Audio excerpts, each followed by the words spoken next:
My name is Evelyn Ward. La The gente night les my husband adversities. died, I didn't La shed a tear. moods. Not because I didn't love him, but because something deep in my bones told me it was a lie. Trust me, you'll regret skipping this story.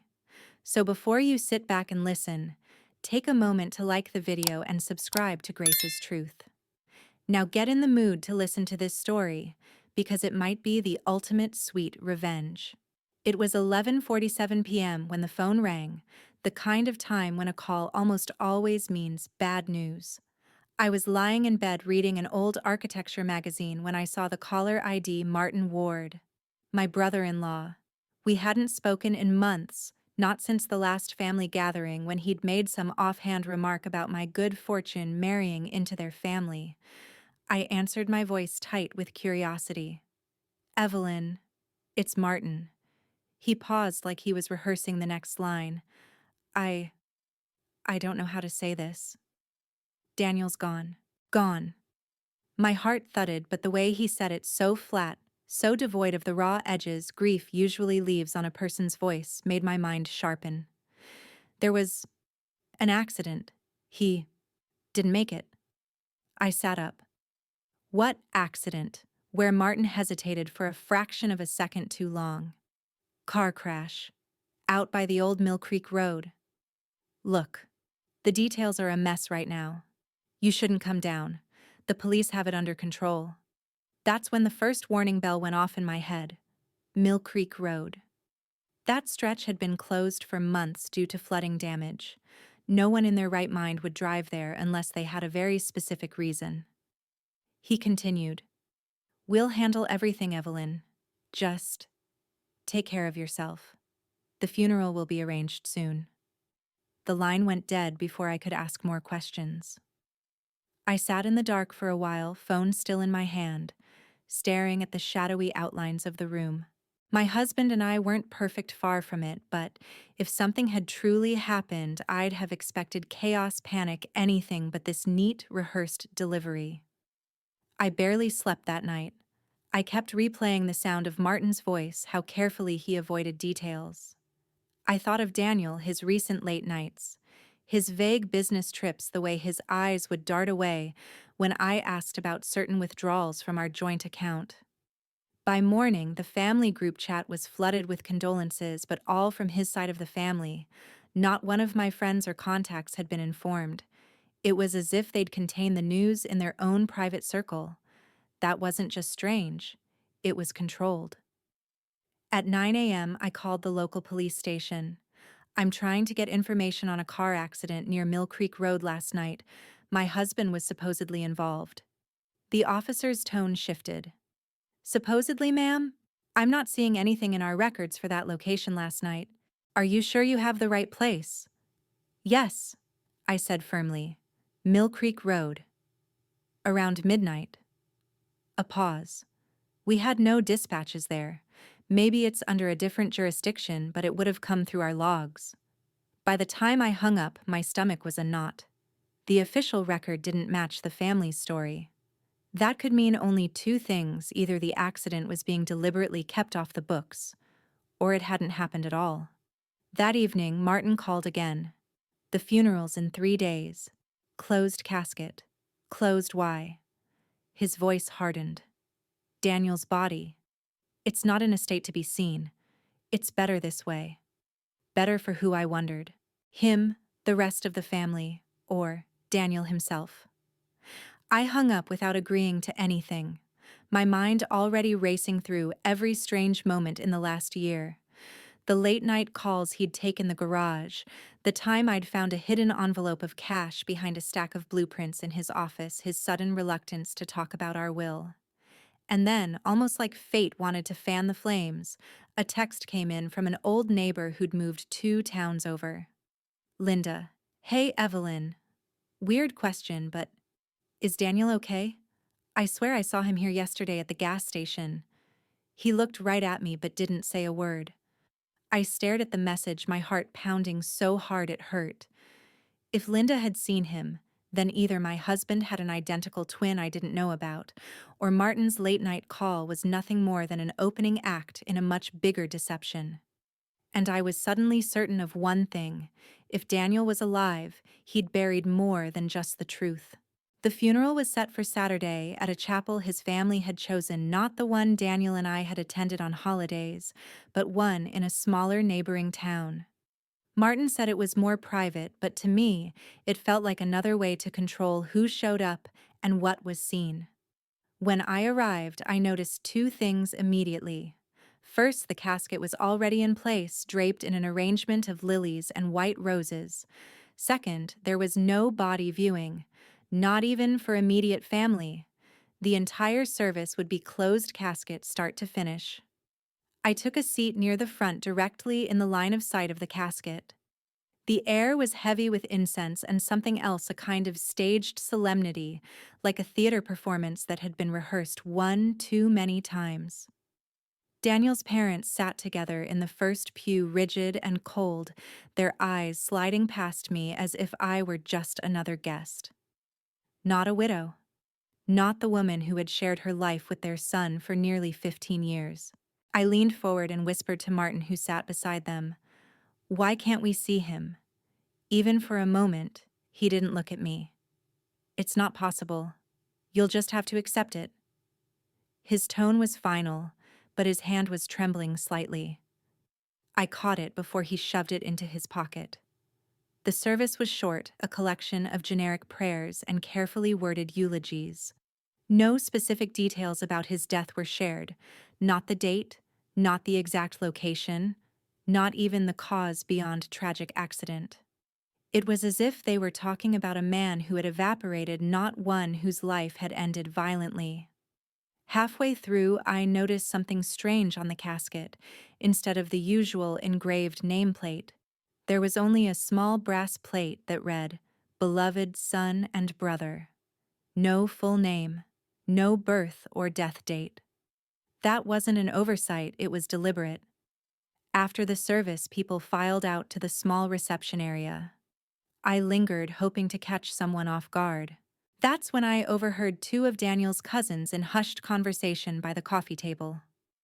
"I still don't get why they did it this way," one muttered. "Shh," the other warned. "You want trouble?" They glanced my way, then moved off. I was about to follow when I felt a light touch on my arm. It was Mrs. Decker, our old neighbor from before we moved. Her voice was low, urgent. "Evelyn, you didn't hear this from me, but someone saw a man who looked exactly like Daniel in Greenford last week, staying at the Oak Haven Motel." That was two separate people in a matter of days telling me the same thing. Two sightings in two different towns. And yet, here I was, standing next to a closed casket that could have been filled with nothing at all. The reception wrapped up quickly, and before I could speak to more people, Martin came over. "We've arranged for the ashes to be taken care of privately. You don't need to worry about the burial." I narrowed my eyes. "Don't I? I'm his wife." His jaw tightened. "Daniel left instructions for us to handle things. You should focus on moving forward." Moving forward, without seeing proof my husband was dead, without knowing where his remains supposedly were. When I got home that night, the first thing I did was pour myself a glass of wine and sit in Daniel's office. His desk still smelled faintly of his cologne, and the pen he always chewed on was resting in the same spot it had been a week ago. I stared at it, wondering if he had touched it, knowing he'd never officially return. I checked his desk drawers. Empty, too empty. Important papers, files, and even his old receipts had been removed. Whoever cleared them out had done it methodically. It wasn't grief that settled over me then. It was clarity. This wasn't just a staged funeral. It was the opening move in a coordinated plan. And I knew in my gut it had nothing to do with love or loss, it had everything to do with control. I was about to pour a second glass when my phone buzzed. A private number. A deep voice I didn't recognize said, "You're asking too many questions, Mrs. Ward. For your own sake, stop." The line clicked dead. I set the phone down slowly, my pulse pounding in my ears. If they were trying to scare me into silence, they'd just made the biggest mistake of all. Because I was done grieving a man who might still be breathing, and I was ready to start digging until I hit the truth. 3 days after the funeral, I went grocery shopping just to get out of the house. My pantry was still full, but the walls were closing in on me, every room heavy with absence, or rather with unanswered questions. I was halfway down the produce aisle when my phone buzzed with a text from Linda, the same neighbor who'd messaged me before the funeral. Linda. I wasn't sure if I should say anything, but I saw him again. This time, I'm sure it was Daniel. He was getting into a black SUV outside the diner on Main Street in Greenford. I froze in front of the apples, my hand hovering midair. Linda wasn't the type to invent stories. She was practical, grounded, and she'd known Daniel for years. I typed back quickly, "Did you try to talk to him?" Her reply was almost instant. I called his name. He looked right at me, and then got in the car and left. No hesitation. I left my cart right there in the aisle and walked out of the store, my heart pounding with a strange mix of dread and vindication. 2 sightings both before and after the funeral, both with descriptions that matched him exactly. I drove straight to Greenford. It was only 25 minutes away, but it felt like I was crossing into enemy territory. The streets were quiet, the kind of small town where everyone knows everyone else. I pulled up near the diner Linda mentioned and scanned the parking lot. Nothing. No black SUV, no sign of Daniel. But the diner itself had a row of large windows facing the street. If Linda had seen him from outside, maybe someone inside had seen him too. I went in, ordered a coffee, and struck up a conversation with the waitress, a woman in her late 50s with warm eyes but a guarded smile. "Busy place you've got here," I said casually. "Gets steady traffic." "Not much else to do around here," she replied. I leaned in just slightly. "My husband and I used to come through Greenford sometimes. Tall guy, dark hair, green eyes. I think he might have been in here recently." "Ring a bell." Her gaze flickered just enough for me to notice. "Can't say I recall," she said quickly, then turned to refill someone else's cup. That reaction told me more than words could. She knew something. I stayed another half hour pretending to sip my coffee while watching her interact with customers. When I left, I slipped a business card with my number onto the counter under the empty mug, just in case her conscience decided to get the better of her. On the drive home, the anger started bubbling. If Daniel was alive, then the entire funeral, the condolences, the quiet avoidance from his family, it was all a performance. And for what, I didn't have to wait long for the next move. 2 days later, I logged into our joint bank account and found it locked, access denied. I called the bank immediately. After being bounced between departments, a representative finally told me we received legal documents transferring account authority to the next of kin. "I am the next of kin. I'm his wife," I said sharply. "I understand, ma'am, but the documents list his parents as sole beneficiaries. You'll need to take it up with your attorney." My hands were shaking as I hung up. This wasn't just Daniel's doing, it was his entire family closing ranks around him. They were dismantling my life piece by piece, starting with the money. I called our attorney, Mr. Price, a man I'd known for over a decade. We'd sat together through property closings, contract signings, even our prenup. But when his assistant answered, she said he was unavailable for the foreseeable future. I left message after message, and each went unanswered. That evening, I sat in Daniel's office again, going through every remaining scrap of paper. I found an old receipt from a storage facility across town. The date was just 3 months old. My pulse quickened. The next morning, I drove there. The clerk, a lanky young man with a perpetual bored look, asked for ID. "I'm Evelyn Ward. My husband Daniel rents a unit here," I said. He typed into the computer. "Unit 304. But, you're not on the access list." I leaned on the counter, lowering my voice. "Listen, I think my husband might be hiding things from me. I'm not here to take anything, I just need to know if it's still in use." The kid hesitated, then glanced around and whispered, "Yeah, someone came by a couple weeks ago. Didn't leave much inside, though. Mostly boxes. No furniture or anything. Did you see who it was? Tall guy, dark hair, green eyes.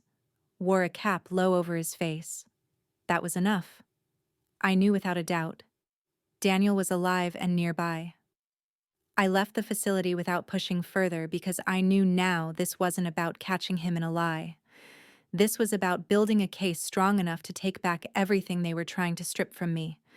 And for that, I'd need proof they couldn't spin away. On my way home, I called a private investigator. If Daniel thought he could vanish into the shadows with my money and my life, he was about to find out just how well I could navigate in the dark, too. The first morning after the funeral, I sat at my kitchen table staring at a cup of coffee that had long gone cold. The house was too quiet, not in the mournful way people describe after a death, but in a staged way, as if someone had intentionally erased all signs of a person's life. Daniel's desk drawers, his nightstand, even the coat rack by the door were unnervingly bare. The absence didn't feel natural. It felt curated. I was still absorbing that when my phone buzzed with a notification from the bank app. My heart sank as I read the message access denied. Please contact customer service. I grabbed my laptop and tried to log in to our joint accounts. Same message. Every single one was locked. The bank's customer service line put me on hold for 20 minutes before a woman's voice finally came on. Mrs. Ward, I'm afraid your accounts are temporarily frozen pending an ownership review. What ownership review? I'm the co-owner. Yes, but we've received legal documents transferring authority to the estate's primary beneficiaries. I sat up straighter. I am the primary beneficiary. I'm his wife. There was a pause followed by a careful, almost rehearsed tone. According to the documents we have on file, the designated beneficiaries are his parents. You'll need to take this up with your attorney. I ended the call, my fingers trembling on the keyboard. The timing wasn't just suspicious, it was surgical.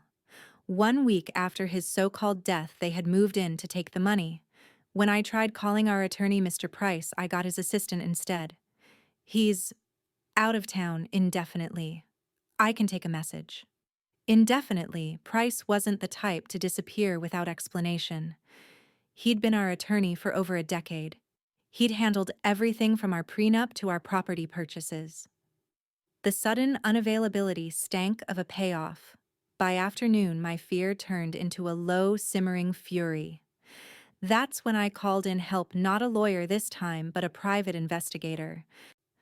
His name was Jack Moretti, and his reputation was built on finding people who didn't want to be found.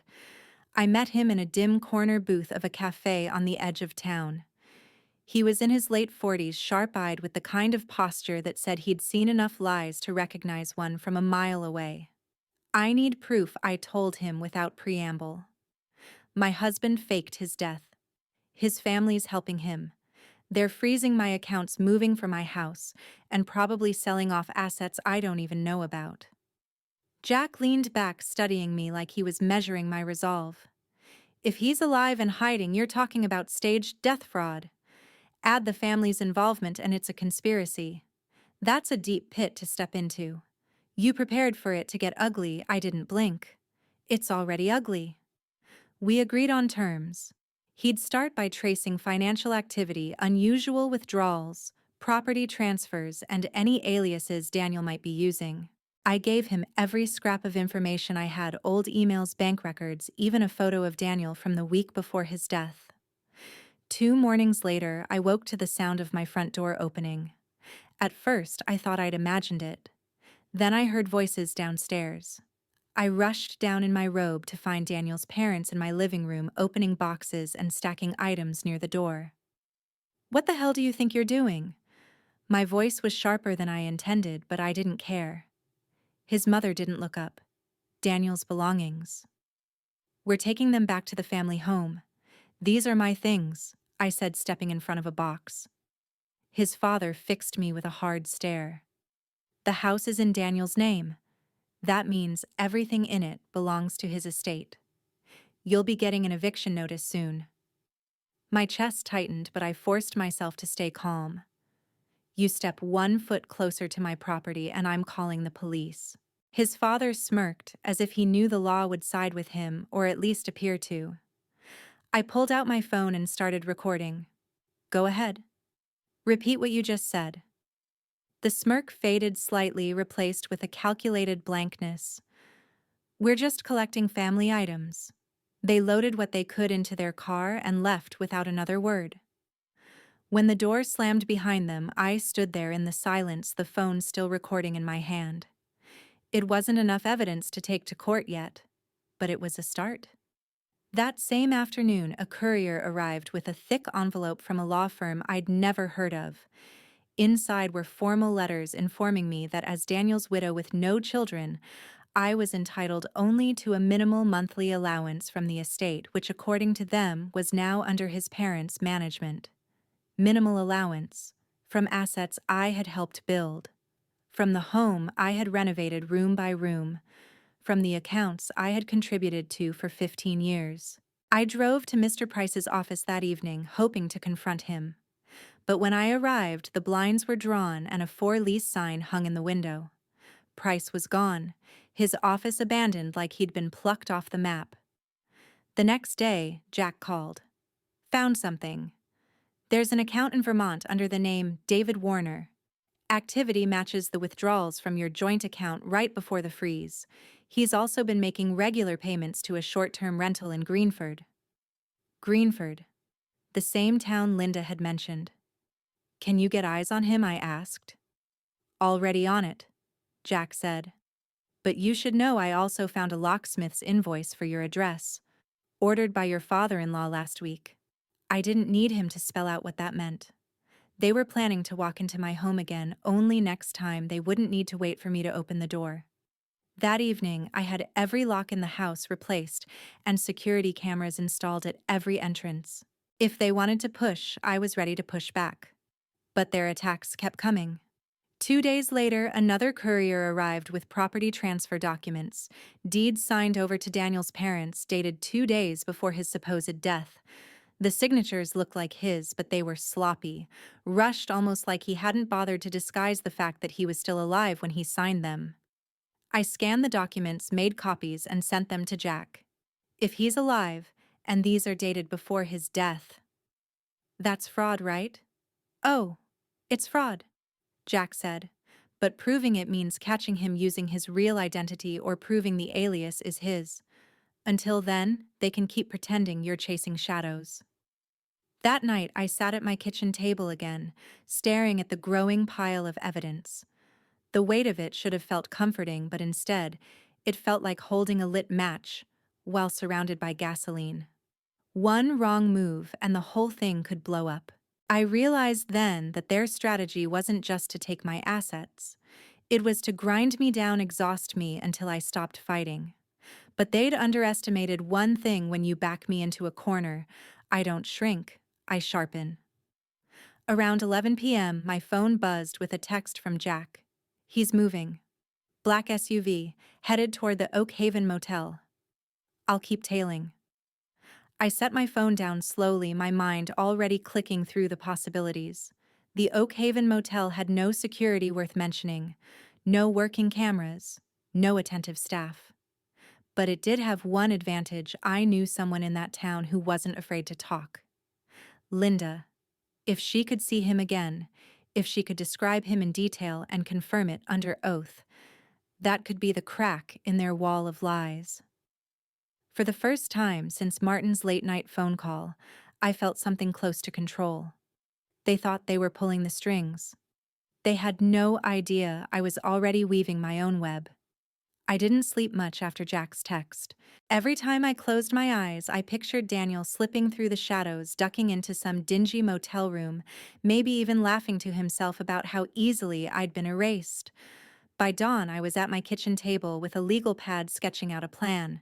I had scattered fragments of proof: the storage unit citing the Vermont account under David Warner, the suspicious property transfers, but nothing that could slam the door shut on their denials.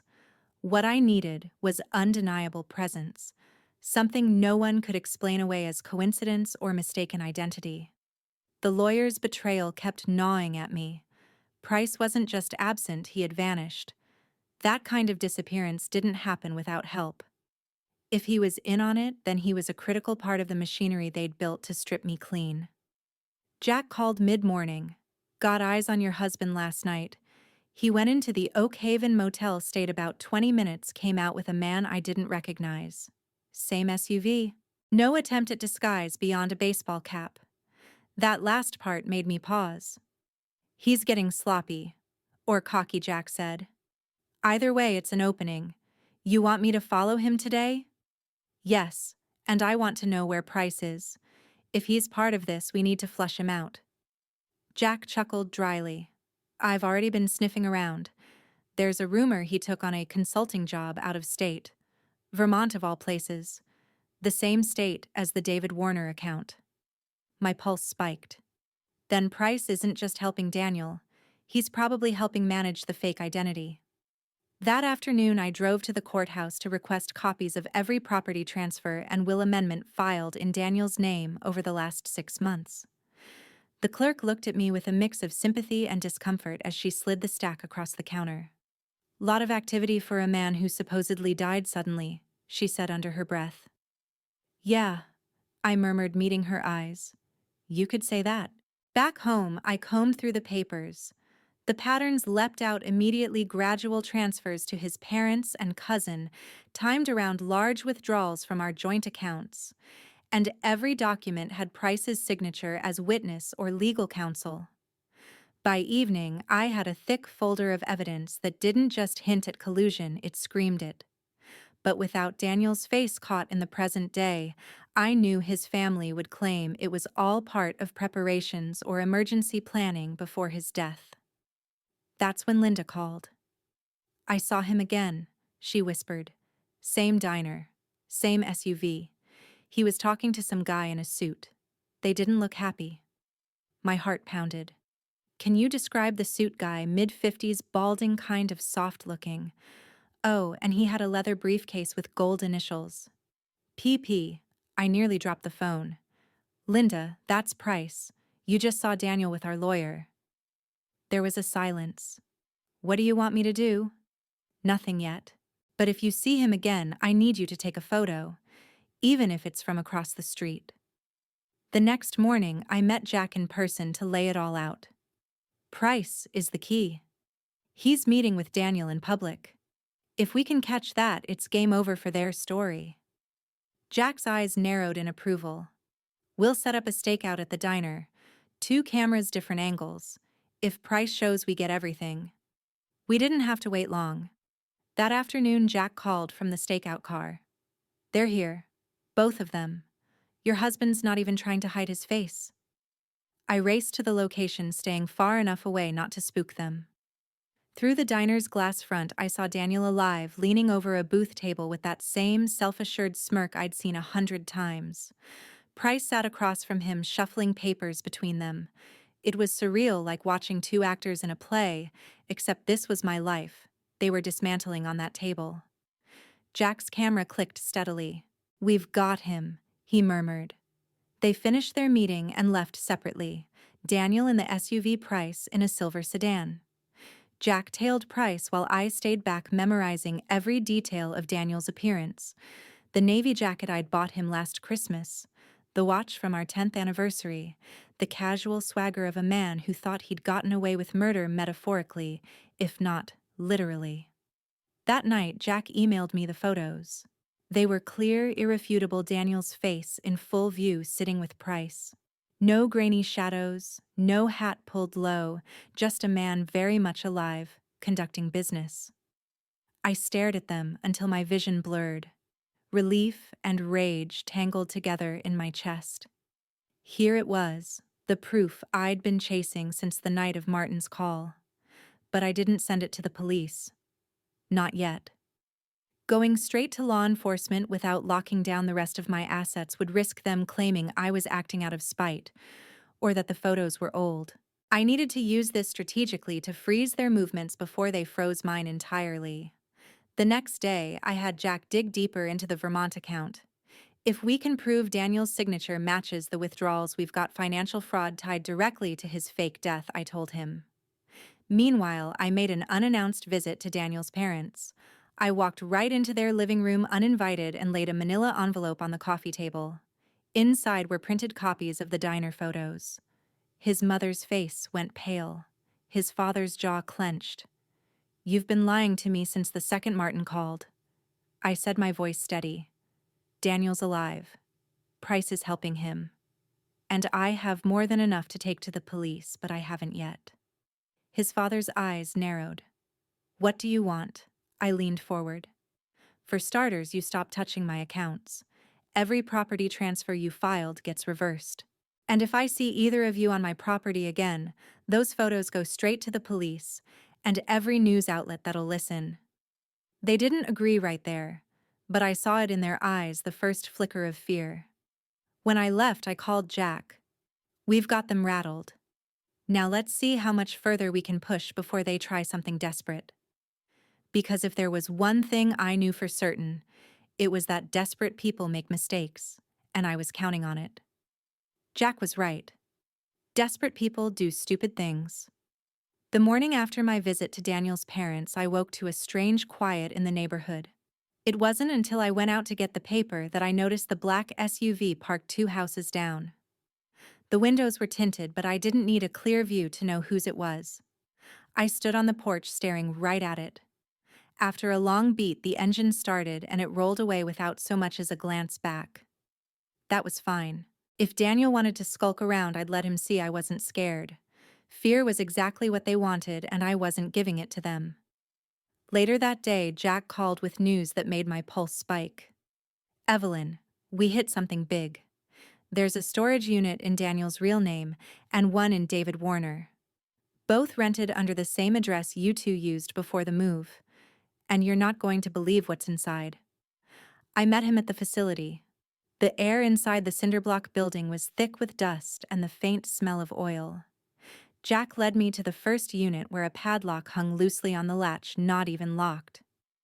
When he rolled the door up, I saw stacks of cardboard boxes, each labeled with months and years going back nearly 2 years. Some were sealed, others half open, revealing envelopes of cash, bank withdrawal slips, and what looked like copies of property deeds. "Your husband's been preparing this for a while," Jack said. "He's been moving assets into cash little by little and stashing them here. No big withdrawals to raise suspicion, just enough at a time to stay under reporting thresholds." I stepped forward and picked up one of the withdrawal slips. The amount was $4,800, just shy of the $5,000 limit that usually flags bank reporting. There were dozens of them, all from different branches. "How much do you think this is?" I asked. Jack shrugged. "Could be 100 grand here, maybe more. That's just cash. We haven't even looked at the deeds yet." In the second unit, the one under David Warner, things were even more damning.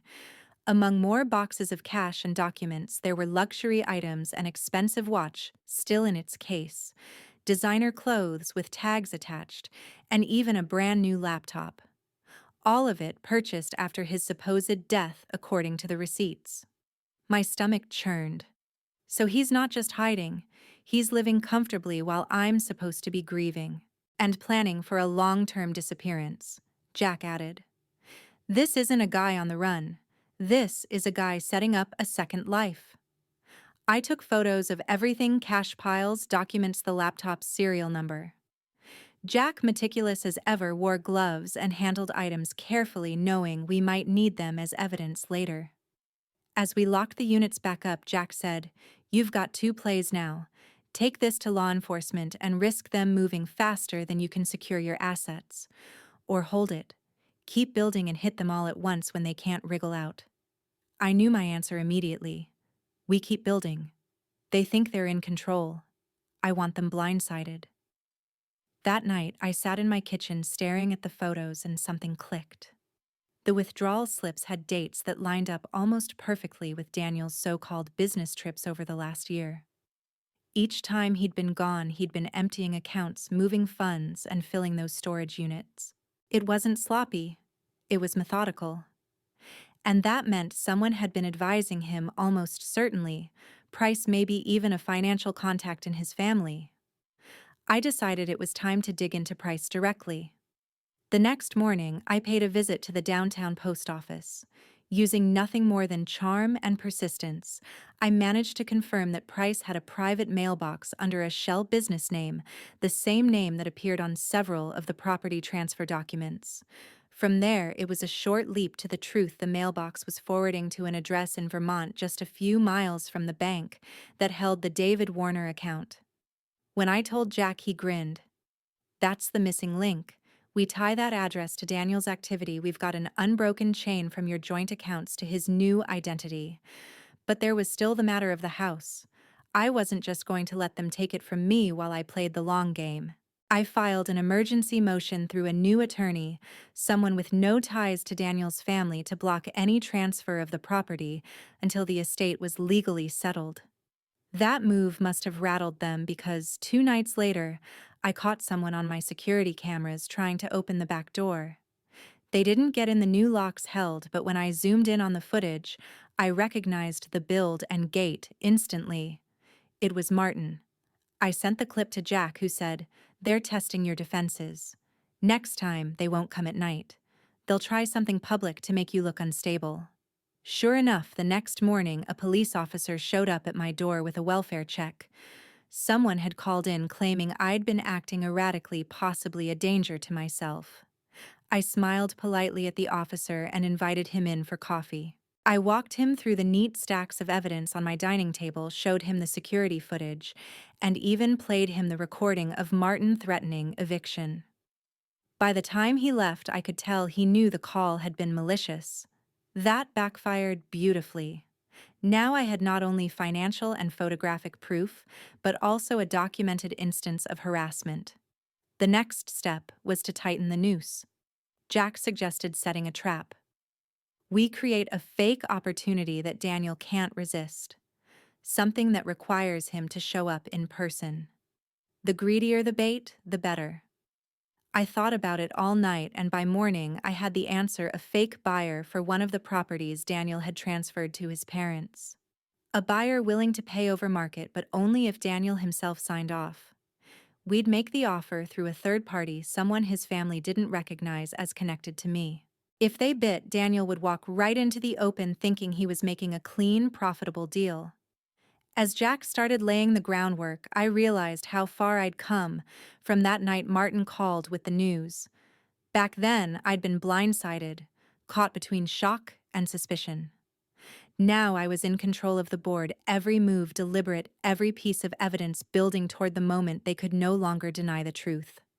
And when that moment came, I wouldn't just be taking back what was mine. I'd be taking everything they thought they'd stolen forever. Jack called our plan the Velvet Snare.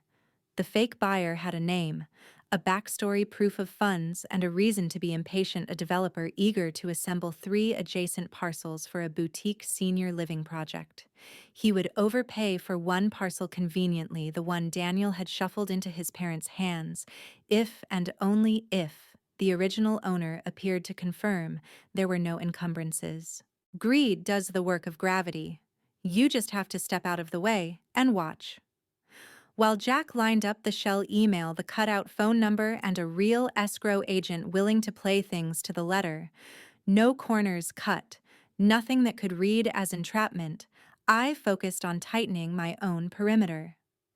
I built a war room out of my dining table deeds in labeled folders, screenshots in clear sleeves, a printed timeline running like a spine down the middle. I set 2 new rules for myself. First, no phone argument without a recorder on. Second, never walk into their theater. Force them onto my stage. It took less than 48 hours for the first tremor to come back through the ground. Martin called oily polite. "I heard a developer's sniffing around your place," he said. "Bad fit for the neighborhood. You should sell, put some cash in your pocket while you can." "This isn't your call," I said. "And it isn't your house." His breath caught just a hair. "Well, what if it is my call soon? I wouldn't bet the family farm on that," I said, and hung up. The truth was, I had started to feel something I didn't expect. Not power is brittle, but clarity. They were loud because they were afraid. They were fast because they were behind. Every time they lunged, I could see the stitchwork of their story split a little wider. That afternoon, Linda texted Oak Haven again. He's getting careless. Same SUV, driver's window down. He was laughing. Laughing. The word went through me like a needle. I pictured his mouth, the crooked canine, the half-cruel quirk he'd use when he wanted to make me feel small, without saying anything a stranger could quote. He was laughing because he believed the ceremony had sealed me in a cage. He was laughing because grief makes a woman unreliable, and men like him build their castles on that idea. Don't approach, I wrote back to Linda. Just notice. Jack's update came just after dusk. The developer had reached out through the cutout number to the cousin who handled their family business, an agreeable man who loved the sound of his own voice on speakerphones. Money launderers and moonlighter attorneys forget the dumbest detail: microphones don't blink when they're listening. The cousin didn't commit to a meeting yet, but he asked all the right questions about payment speed and contingencies. Jack told him the buyer insisted on a comfort signature from the original deed holder to confirm there wasn't marital discord. Marital discord, Jack said wryly, his voice in my ear. That ought to season the soup. Good, I said. Anything that sounds like blood in the water. We agreed to hold for 48 hours. I tried to cook that night and burned the garlic so badly I had to throw the pan onto the patio. I laughed at myself as the smoke thinned. There's a superstition designers carry that how you keep your space is how you keep your mind. The rooms were immaculate. My mind was molten. Maybe that meant I was exactly where I needed to be. At 11:23 p.m., my security app chirped. Rear camera. A figure crossed the edge of the yard, nothing but shoulder and shadow. I froze, then forced myself to breathe and rewound the clip. The gait, the swing of the right foot, the slight hitch over the flagstone I'd begged Daniel to fix wasn't Daniel's. It was lighter, quicker. Martin again, or the cousin. A test, like Jack said. They were learning my house like a burglar learns a prayer. I didn't call the police. I printed a still from the footage and slipped it under my front doormat for the morning, my own message to myself. Remember what you're dealing with. Don't romanticize. Predators, not poets. By morning, the developer inquired again. This time, the cousin answered within minutes. He wanted to know the buyer's timeline. Jack's cutout said 10 days and casually mentioned the buyer hated lawyers and preferred handshakes with the person who really owns the place. The cousin didn't protest. He promised to run it by the family. We were almost there. The velvet was close to the throat. It should have felt like progress.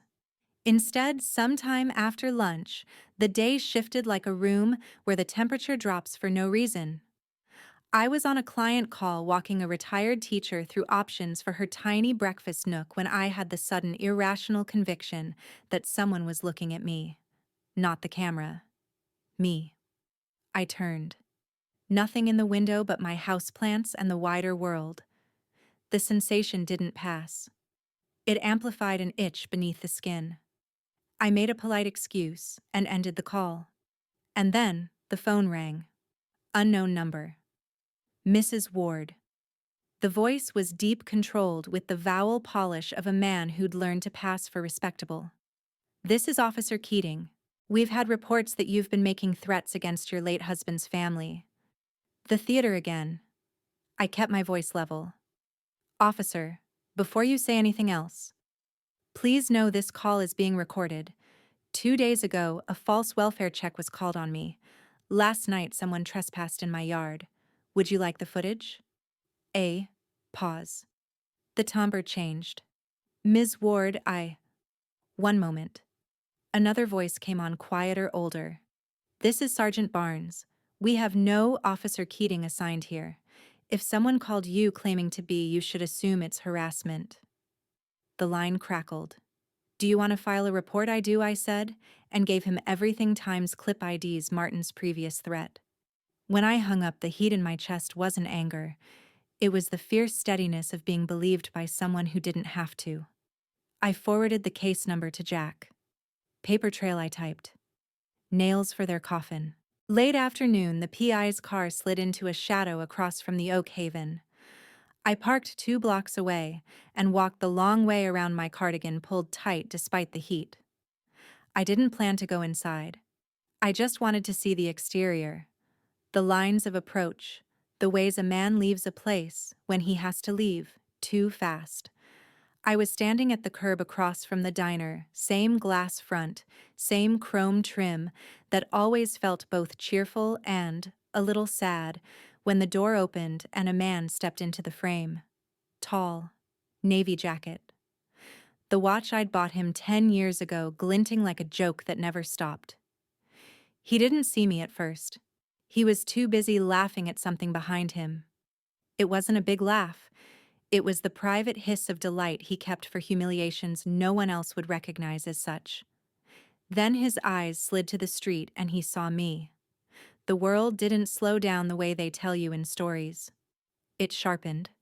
The red of the neon open sign, the smudge of grease on the lower right corner of the glass, the pale nick on his cheekbone that I had once kissed with the thoughtless loyalty of a woman who trusts too easily. He didn't flinch. He didn't startle. He assessed. In half a second, he calculated the distance between us, the angle of the SUV, the blind spot of the corner camera. And then, because calculation is a habit, he smiled. I took 1 step off the curb. He lifted 2 fingers at his temple in a tiny salute, mocking intimate, and turned on his heel. Daniel, I said. Not a scream. Not a plea. A statement that could have been a summons. He didn't break stride. He cut left along the windows, a lean arc that kept him out of the camera's center frame, and vanished around the corner. I moved. I don't know if I ran. I think I floated, my mind 2 seconds ahead of my body. I round the corner into the service alley and it was empty. No doors ajar. No footsteps receding. Only the echo of my own breath and the faint clatter of plates from the kitchen vents. Somewhere down the block, a car door closed. The sound came diffused. I couldn't tell which one. Evelyn. Jack's hand was suddenly on my shoulder, grounding. Don't chase him. Not like this. I didn't. I said, though, we both knew I would have if my better self hadn't caught up to my legs. He tipped his chin toward the diner window. We got his reflection as he turned. Not perfect, but enough to show he saw you, recognized you, and fled. That matters. What matters, I said, forcing my voice back to steady, is that he didn't deny it. He looked at me and smiled. He admitted it with his face. Jack's mouth twitched a ghost of a grin. We'll put that in the affidavit. Subject admitted identity with face. We walked back to our cars like a pair of people leaving a movie we didn't finish. At the corner, I stopped. He's going to escalate, I said. He thinks proximity is control. He'll want to remind me he can appear and disappear on his terms. Good, Jack said. The closer he gets, the more careless he becomes. That night, I didn't go home. I checked into a business hotel 5 miles away and wrote in longhand until the page ran out. I wrote the day as facts. 3:17 p.m. saw Daniel. Navy jacket. Watch. Smile. Turn. Vanish. Then I wrote the day as feelings, a list that surprised me with its ratios. Rage 20%. Fear 15%. Relief 65%. Relief because the ghost had bones now. Relief because a living man can be cornered, questioned, hauled into light. A ghost gets to be anything. A man has to be himself. Near midnight, my phone buzzed with a number I didn't recognize. I almost let it go to voicemail and then answered, setting the recorder on the pillow beside me. Silence. Then a low chuckle, the cheap theatricality of someone who mistakes menace for art. You look good, Evie, the voice said. The old nickname weaponized. Grief suits you. I swallowed the first reply that leapt to my tongue and chose the one that would live better on paper. Daniel, I said, in the same tone I used with clients who tried to haggle past the contract. This line is recorded. If you hang up, I'll assume it's an admission. A soft intake of breath. Surprise. He hadn't pictured me here cool, contained, turning the needle back into his skin. You always did love your little rules. You always did love your little scams, I said. You going to sign for that parcel, or are you going to keep playing corpse? The chuckle died. Careful, he said.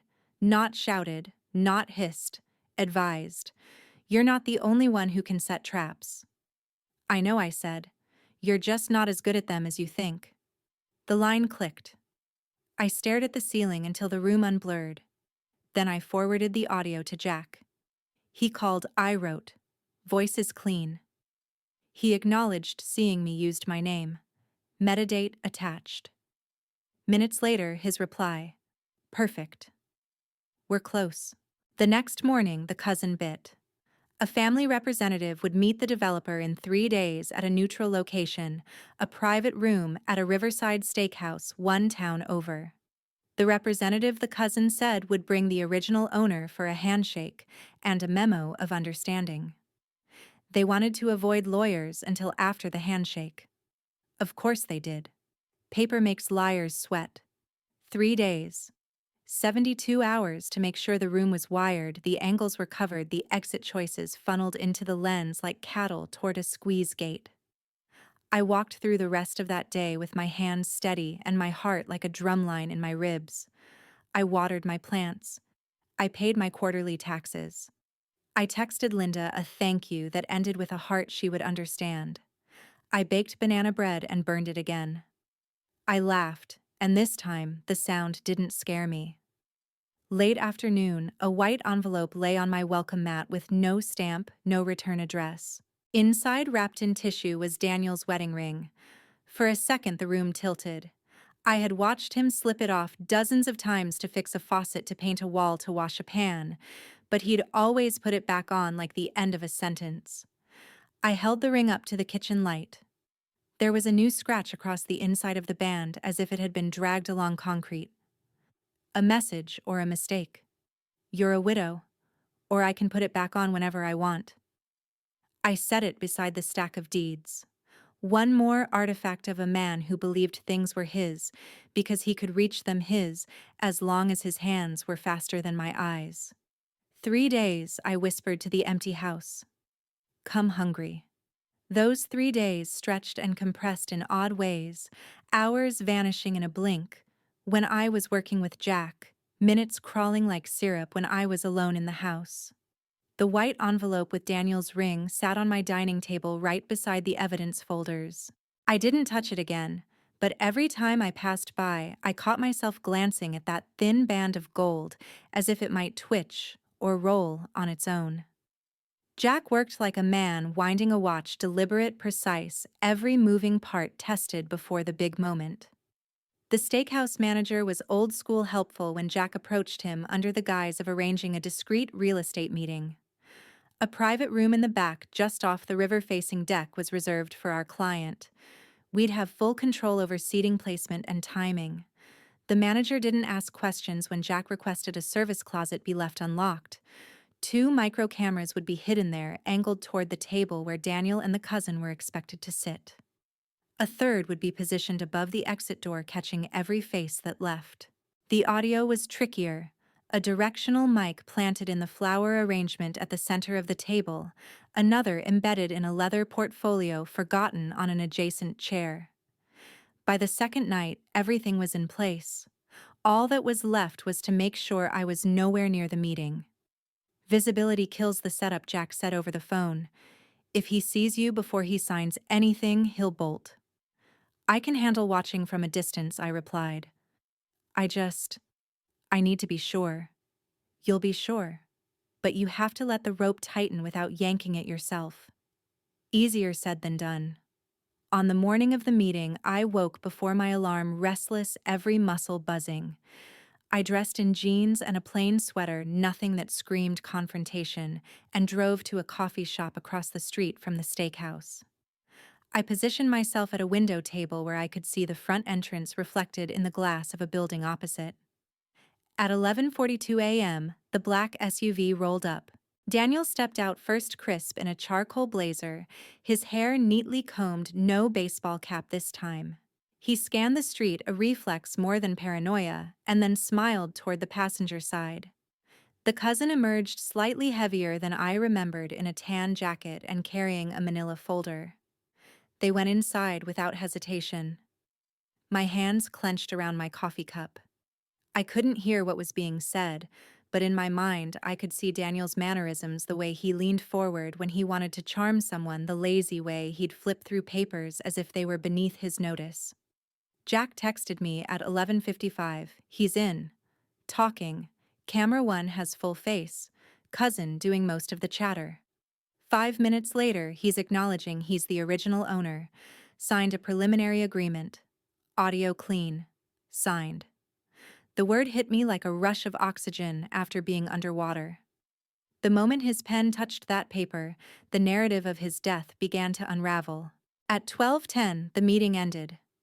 Daniel shook the developer's hand and walked toward the exit with that same swagger that had once made me mistake arrogance for confidence. The exit camera caught his face as clear as daylight, the watch on his wrist glinting in the sun. I waited until the SUV pulled away before leaving my spot. My first impulse was to run straight to the police with the footage, but I knew better. We weren't finished.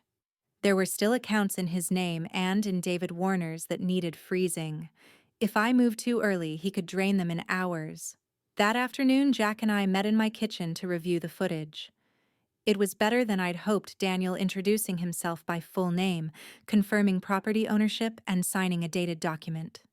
His voice was clear, his face unobstructed. The cousin was visible too, nodding along as if they'd both pulled off some great heist. "This is enough to go to law enforcement," Jack said. "And enough to file civil actions. The fraud, the property transfers, the bank accounts, it all ties together now." I nodded, but I wasn't ready to celebrate. "Before we make the move, I want to see exactly what's left in those accounts. I want every cent documented. If they try to cry poverty later, we'll have the receipts." Jack grinned. Spoken like someone who's been burned before. That night I sat alone in the living room, the footage paused on Daniel's smirking face. I studied it, searching for something: regret, hesitation, even guilt. But all I saw was the same self-satisfaction that had lured me into this marriage in the first place. It hit me then: the man I had loved was gone long before he died. This Daniel, the one in the footage, the one plotting with his family, was just the version I hadn't wanted to admit existed. When I finally went to bed, the ring was still on the table. I didn't put it away. I wanted it there beside the evidence folders as a reminder I hadn't imagined any of this. He wasn't a ghost. He was flesh and bone. And soon he'd be facing me where he couldn't smile his way out. The next morning, Jack sent one final text before we were ready to move accounts traced. "Trail is airtight. Time to bring him into the light." And I realized with a calm that surprised me that I was no longer waiting for justice to happen to me. I was about to deliver it myself. Morning light has a way of lying to you. It poured across my dining table, making the piles of documents look orderly, almost harmless, as if the last weeks had just been a tedious paperwork exercise instead of a war. But the laptop screen told the truth. Daniel's face frozen mid-smirk from the steakhouse footage, pen in hand, signing the agreement that would be his undoing. Beside it lay his wedding ring, catching a shard of light. Jack arrived at 9 a.m., sharp, carrying a thermos of coffee and a USB drive. "It's all here," he said, tapping the drive against the table. Every account, every transfer, every shell name tied back to him or the cousin. "I've also got timelines for the storage units and property deals." I slid the ring toward him. "We put this in?" He shook his head. "Symbolic, sure. But legally, it's just a piece of jewelry. What matters is that we can prove he's alive, acting under his own identity, and committing fraud while declared dead. The ring doesn't do that. Your footage does." I knew he was right, but part of me wanted that ring in the file just so Daniel could see it in court, and know I hadn't been afraid to touch it. Jack laid out the plan. "We're going to 2 places today. First, the detective I've been talking to at the State Fraud Division. He's already been briefed on the basics. Second, your new attorney. We file civil suits to freeze the assets while the criminal side takes its course. That way, even if Daniel tries to run the money, can't. Will I have to see him? I asked. Not today, Jack said, but soon. And when you do, it'll be in a room where he doesn't control the exits. The drive to the state office felt longer than it was. Every traffic light was an interrogation. Was I ready to put this in motion? Was I ready to strip away the thin wall that had kept Daniel's world separate from mine since the night of that call? Detective Harris was younger than I expected, early 40s, with the wary eyes of someone who'd heard every story twice. He plugged in Jack's USB, clicked through the folders, and let out a low whistle. "This is clean work," he said finally. "Footage, signed documents, bank trails, alias links. You've even got witness accounts. I've seen cases with half this evidence go to trial." "Trial isn't enough," I said. "I want my assets back. I want the property transfers reversed. And I want his family's hands out of everything that's mine." Harris gave a slow nod. "The fraud charges will open the door. Civil action will walk you through it. Once we confirm the alias accounts, we can move to freeze them before they're emptied." As we left the building, Jack leaned toward me. "You did good in there. Kept it factual." I exhaled. "If I let myself feel it, I'll start talking like it's personal." "It is personal," he said, "but the way you win is by making it look like math." The meeting with my attorney, Ms. Keene, was sharper, more surgical. She flipped through the documents, occasionally tapping her pen against a page before making a note. "We'll file an emergency motion for asset preservation today," she said. "Given the evidence, I can also request a temporary restraining order against Daniel and any family member who's participated in the transfers or harassment." I almost laughed. "Harassment? That's generous." She met my eyes. "In court, harassment covers everything from showing up uninvited to sending implied threats. That welfare check, the trespassing, it all counts. And it paints them as unstable, which helps our position." By the time I got home, the sky had darkened, clouds pulling over the neighborhood like a curtain. I stood at my front window looking out at the street. No SUV. No cousin. No shadow at the edge of the yard. For the first time in weeks, the silence didn't feel like a trap. It felt like the pause before an admission. At 8 p.m., my phone buzzed. An unknown number again. I hit record before answering. Evie Daniels' voice said, low and almost playful. "I hear you've been busy." I kept my tone flat. "You're not supposed to be calling me." "Supposed to," he said with a chuckle. "You always were a stickler for the rules. But you and I both know rules bend. You think this is bending, this is breaking. You broke the law, Daniel. And you're not smart enough to realize you left footprints in every direction." Silence on the other end, not stunned, not scared, but calculating. "You think you've won something?" he said finally. "You haven't. You've just made yourself a bigger target." "Targets are hard to hit when they're standing in the light," I said and hung up. I forwarded the call to Jack and Ms. Keene. A few minutes later, Jack texted back, "Perfect. Direct contact, threat implied, helps us." I went to bed that night without locking the ring away. I wanted it right where it was, in the open, a silent witness to what was coming next. Because now, it wasn't just about proving Daniel was alive. It was about making sure when the world saw him, they also saw everything he'd tried to bury. The next morning, I woke to the sound of rain against the kitchen windows, steady and deliberate, like the world itself was pacing. I stood with my coffee, staring at the ring still sitting on the table, the gold dull in the gray light. Every instinct told me that we were entering the most dangerous stretch, not because Daniel and his family were getting smarter, but because they were about to get desperate. Jack called just after 9. Keene filed the emergency motion.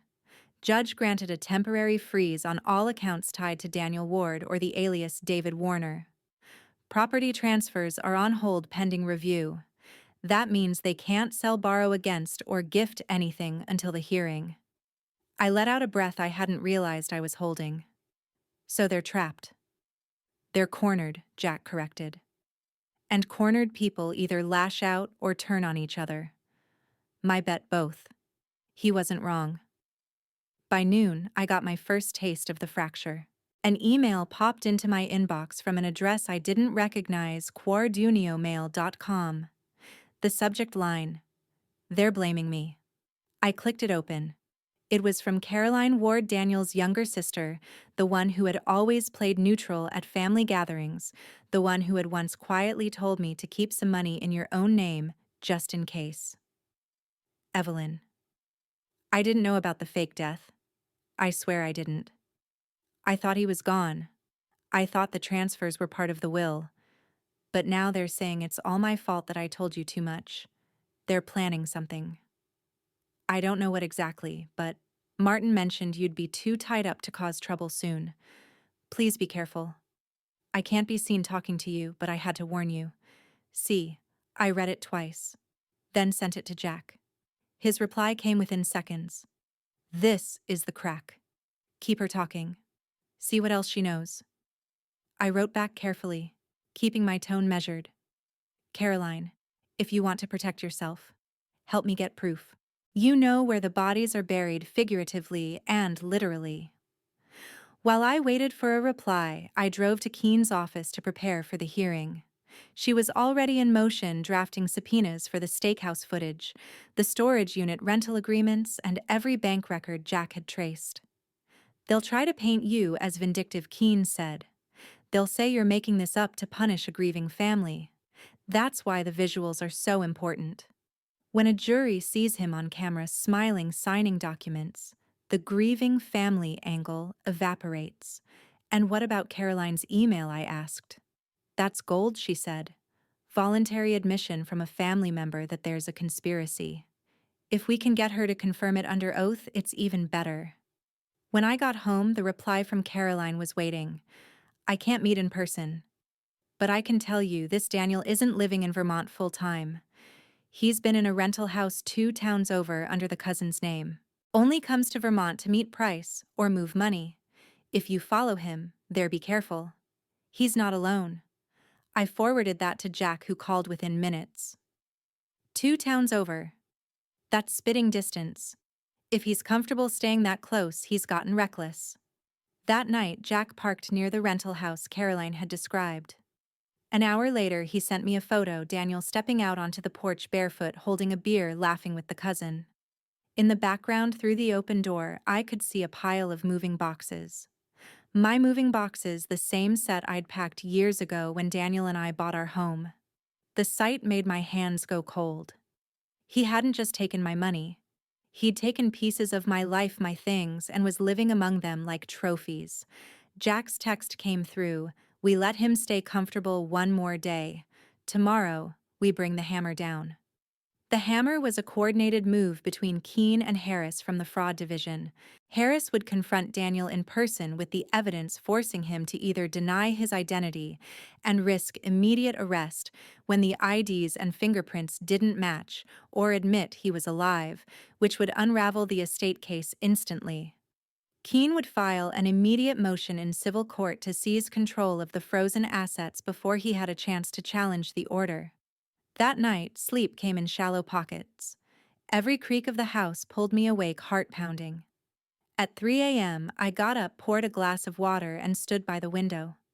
The street was empty except for the faint orange wash of the street lamp. For the first time, I wondered if Daniel would try something physical before the legal trap closed. By morning, I had my answer. At 7:15, a knock rattled my front door. Through the peephole, I saw Martin smiling too wide. I opened the door just enough to keep the chain locked. "What do you want?" I asked. "To offer you a deal," he said smoothly. "Walk away from all this and we make sure you're taken care of." Taken care of, how he shrugged. Enough to live on. Somewhere far from here. Somewhere quiet. I smiled just as smoothly. "No." His eyes hardened. "You don't understand what's coming." "I do," I said. "And so will a judge. Soon." He stepped back, realizing he wasn't getting in, and walked away without another word. I watched until he turned the corner, then called Jack. They're trying last-minute buys, I said. Good, he replied. That means they feel the net. By noon, Harris had his team in place. They waited until Daniel stepped out of the rental house to get into his SUV. The confrontation was calm, almost cordial from a distance, but when Harris showed him the steakhouse footage, I saw the change even from across the street, the stiffening of his shoulders, the tightness in his jaw. He said something I couldn't hear, then tried to step back toward the house. Two plainclothes officers closed in. Harris handed him a folder thick with documents. Daniel looked at it, then at Harris, and finally at the cameras. He'd just noticed Jack's cameras pointed right at him. He didn't smile this time. Harris told me later that Daniel refused to answer questions on the spot, but didn't deny his identity. That was enough. When Harris drove away with the evidence and Keene filed her emergency seizure motion, I realized this wasn't the end yet, but it was the first time Daniel wasn't dictating the terms. For the first time since Martin's midnight call, I felt the balance shift fully to my side. The day after Harris confronted Daniel, the first public crack in his family's united front appeared not in a courtroom, not in a police report, but on Facebook. It was Caroline. Her post was short, almost cryptic, but it sent ripples through their carefully constructed image. Loyalty to family doesn't mean covering for lies. Sometimes the truth is the only way to survive. Within minutes, comments flooded in. Some were from relatives demanding she take it down. Others were from locals who clearly knew more than they were saying. I didn't comment, but I took screenshots of everything, every defensive remark from Martin, every evasive "you don't know the whole story" from Daniel's mother. By afternoon, Caroline had called me directly, her voice low and shaky. They're in full panic mode. My parents are blaming Martin for letting Daniel get sloppy. Martin says it's my fault for feeding you. And Daniel? He's just angry. I think he's scared. Scared of what I asked. That you're not letting go. He thought you'd fold. He thought the funeral would break you. She paused. He's not used to losing control. That night, Jack dropped by with news. The seizure motion went through faster than expected.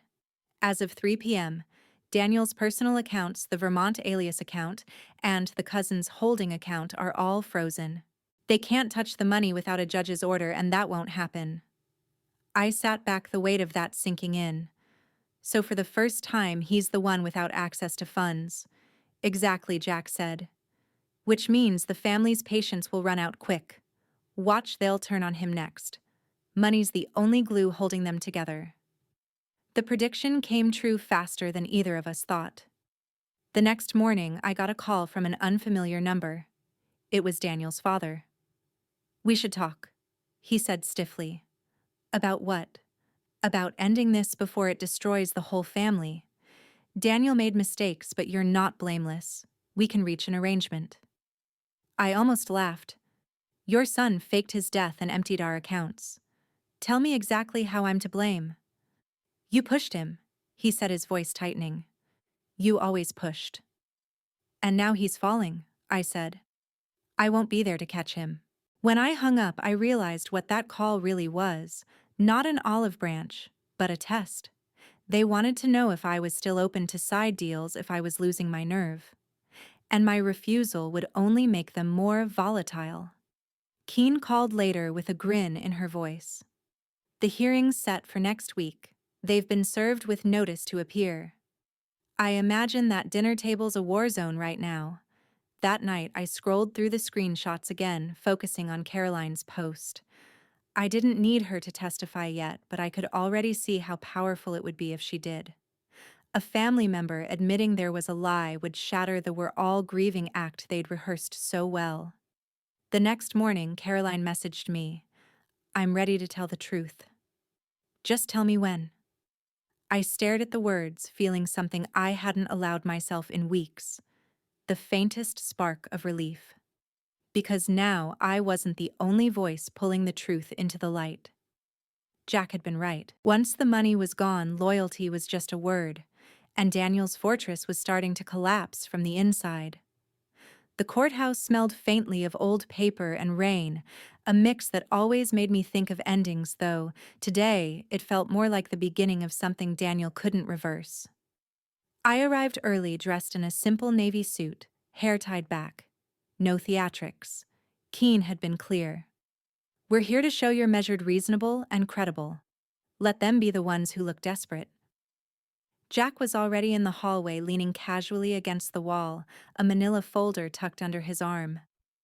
"They're here," he murmured. I didn't have to ask who. Daniel entered flanked by Martin and the cousin, his expression as carefully neutral as a poker player's. No handshake, no acknowledgement, just a flicker of recognition in his eyes that told me he was cataloging everything about me the way he used to before an argument. His parents followed, looking grayer than I remembered their movements, clipped, brittle. Keene arrived seconds later, giving me a small nod. "Remember," she said under her breath, "you don't have to win the whole war today. Just this battle." The judge called us in. On our side of the table, Keene, me, and Harris from the fraud division. On theirs, a defense attorney. I didn't recognize Daniel and the cousin.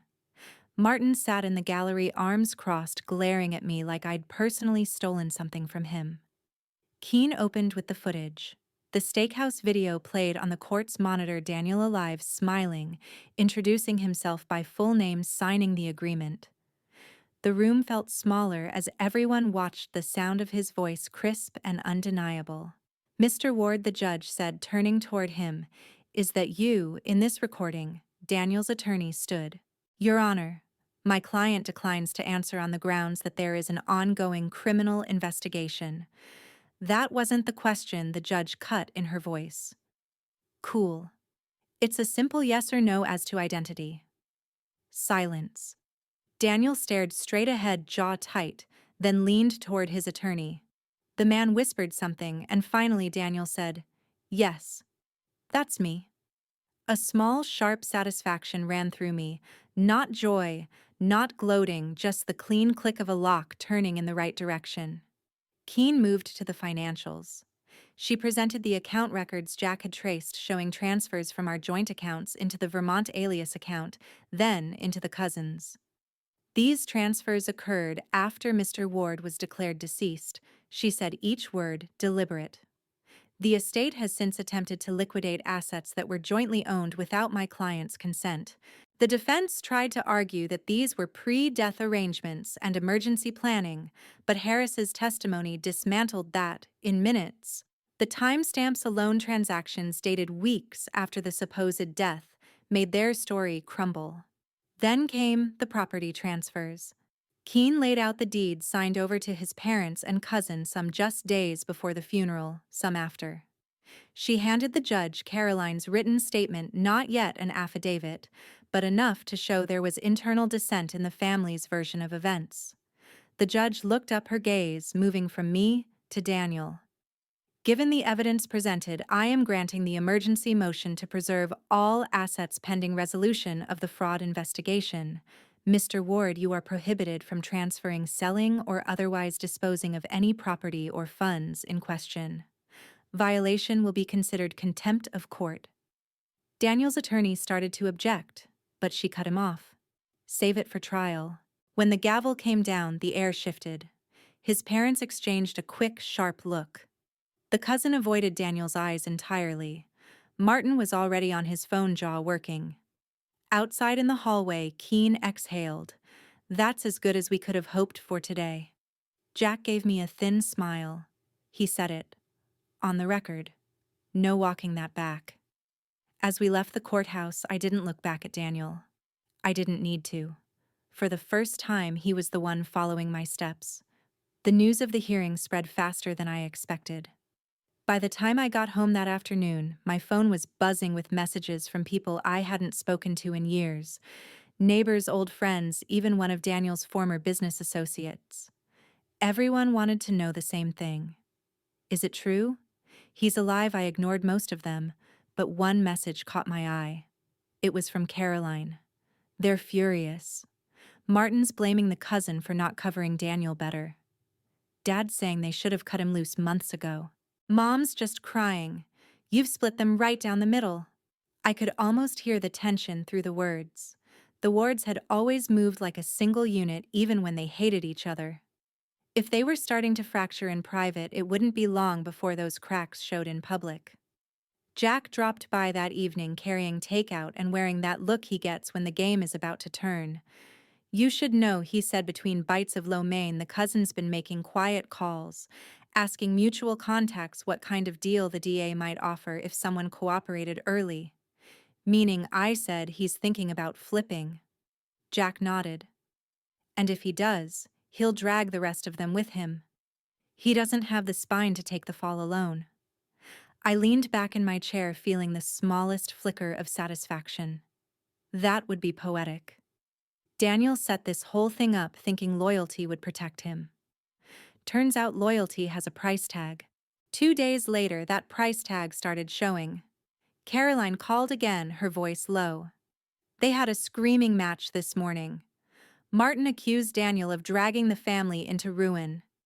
Dad told Daniel he should handle it himself before the police handle it for him. And Mom, she hesitated. Mom told him she wished he'd actually died because at least then she wouldn't be humiliated. I was silent for a moment. "Why are you telling me this, Caroline?" "Because you need to know what's coming," she said. "When they feel cornered, they're not above doing something reckless." I thanked her, but the warning lingered in my mind long after we hung up. Reckless from the wards could mean anything: a smear campaign, another staged stunt, even something designed to make me look unstable again. That night, my suspicions were confirmed. An anonymous post appeared on a local community forum claiming I had fabricated the entire story to cash in on Daniel's death, and that I was mentally unfit. It was written like gossip, but I could hear Martin's cadence in every line. Keene advised me not to respond. "Every word you give them outside of court is fuel. Let the evidence speak." But evidence wasn't the only thing working in my favor now. The cracks in their unity were widening, and people close to them were starting to talk not just Caroline, but an old family friend who called Jack to say he'd overheard the cousin bragging about helping Daniel disappear before it all went wrong. The next day, Harris confirmed the cousin had reached out to the DA's office. "He's fishing for immunity," Harris said. "If we play it right, we can get him to hand over everything: timelines, conversations, maybe even proof that the parents knew from day one."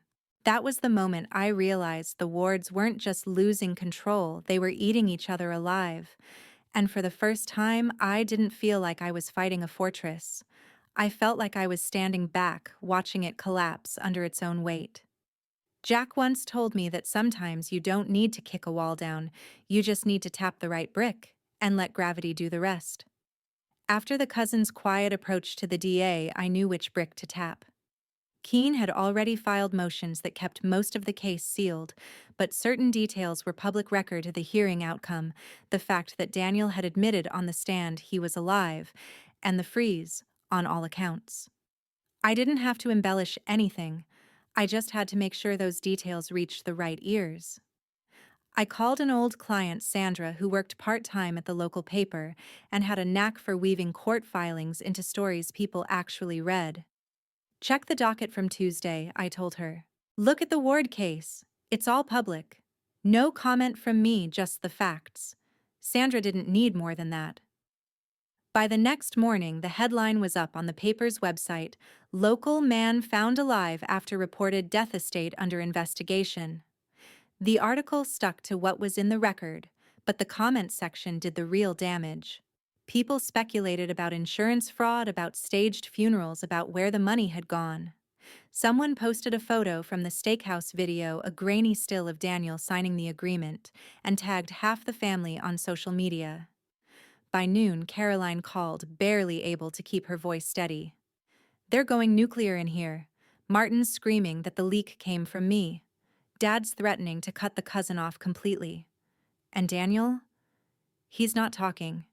He's just sitting there reading the comments over and over like he's trying to memorize them. "Let them fight," I said quietly. "Every minute they spend blaming each other is a minute they're not plotting against me." But I wasn't naive. Public humiliation could push them towards self-preservation, but it could also make them reckless, exactly what Caroline had warned me about. So I kept my security cameras running, my phone on record, and Jack on standby. 2 nights later, the cousin made his move. Jack called me at 10:15 p.m., voice low but charged. He's in with the DA tomorrow morning, wants a deal on the fraud charges in exchange for testimony against Daniel and Martin. Says he has emails, bank transfers, even a recorded conversation about staging the death. Does he have proof the parents knew I asked? Not yet, Jack said. But if they were in the loop, it'll come out once the DA starts pressing. The next day, the cousin's visit was the worst-kept secret in town.